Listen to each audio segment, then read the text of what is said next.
One of the first ways to come to know yourself is to understand that you don't. You can learn to kind of watch yourself like you're watching a stranger, but you have to adopt a position. It's a position of radical humility, I would say. Humility in two senses. So one sense would be the humility of recognizing your ignorance. So you have to understand that you don't know who you are. Figure out who you are, don't apologize for who you are, and then become even greater than you naturally are at what you are. When you figure out who you are and do all that, you win.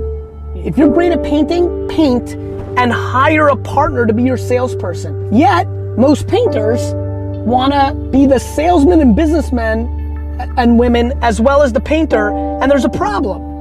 85% of painting, 90% of people that are great at painting are artists and don't have the DNA to sell, and vice versa. Maybe you don't know yourself as well as you think, but it's hard to get low enough to understand how deeply it is the case that you are ignorant about who you are. Then you watch yourself, and you attend to your conscience, and you watch yourself like you're watching a stranger. You watch what you say and you listen. And you think, well, what sort of person would say that? And how am I reacting emotionally when I'm communicating in that manner? What is it that I'm willing to do? What am I interested in so that I'll spontaneously pursue it? What do I procrastinate about and why? What am I unwilling to do? The whole game's broken because everybody's too tied up into other people's opinions. I only care about my opinion of myself. And I care what my mom and wife and kids and the world think, just not as much as I care about the way I think about myself.